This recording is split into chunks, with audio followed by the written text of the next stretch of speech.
Tonight, we have the very special opportunity to speak to a survivor of Hamas captivity and torture about his experiences and the effort he is now taking to bring the remaining captives home to their families. Eli Sharabi was held for 491 days by Hamas terrorists after being kidnapped on October 7th in 2023. His wife, his young daughters were murdered by Hamas, as was ultimately his brother. He is now the author of a tremendous new book about what happened. It's called Hostage. He joins us now. Eli, thank you for joining us on the anniversary. It is... Good evening. We're at this inflection point, it seems, in the negotiations, in the prospect of ending this war.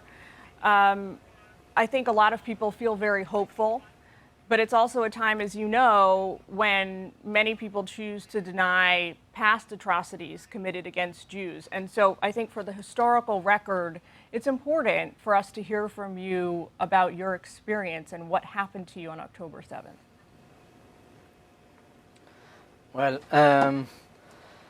they got into our house 4 hours after the missile started,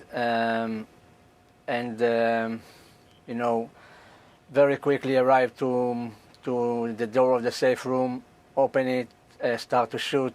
We jumped on our daughters, covered them, and they stopped after 10 seconds.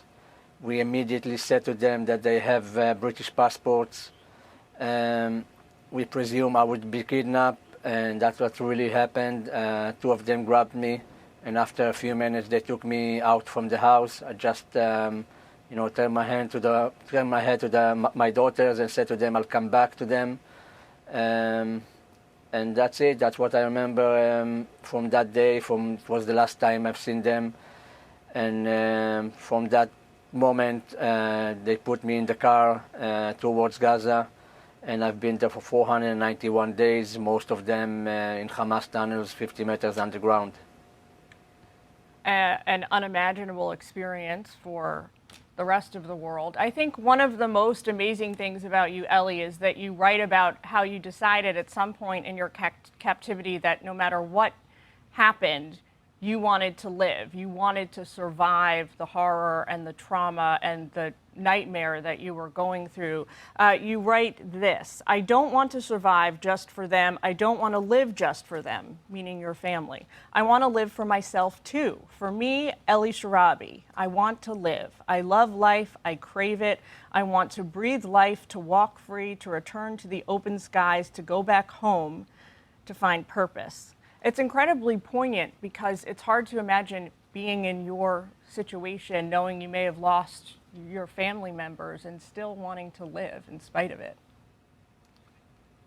I don't think I have the privilege to do differently, For 491 days, my family stopped their life and my friends to support them, and they all fought for me.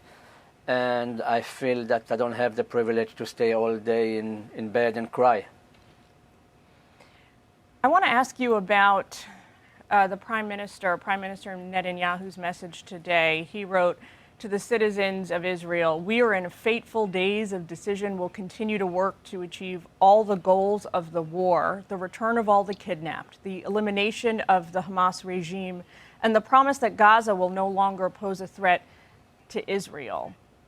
We don't know how long these negotiations are going to continue. The U.S. and Israel both hope no more than a few days. But can you really envision a future when Gaza does not pose a threat to Israel? Do you really believe that can happen?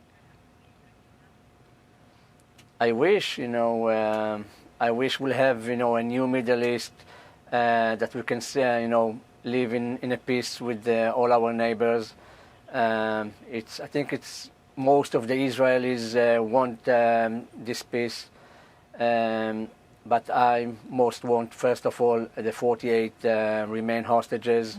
Among them is my brother and Alon Oel, my friend, and we're waiting to all of them. Eli, I want to make sure that I give you a moment to tell us what you want us to know about Leanne and Noya and Yahel and your brother. How do you honor their memory? What can we do to support you? Leanne used to like very much. She liked to sing, and she was very, very British and proud to be British. And we raised wonderful two daughters, Noya, that used to work with autistic kids, and she loved every moment from that, and she learned from them a lot, and she was all heart. And Yael, my youngest daughter, used to do loads of extreme activities like skydiving and scuba diving, and she used to play football. And I always, when I remember them in every moment in my life, for me they're smiling and happy. And my brother Yossi used to surf and love every moment from that, and used to live with me in Kibbutz Be'eri, and that was a big privilege for me to raise my family alongside my brother's family.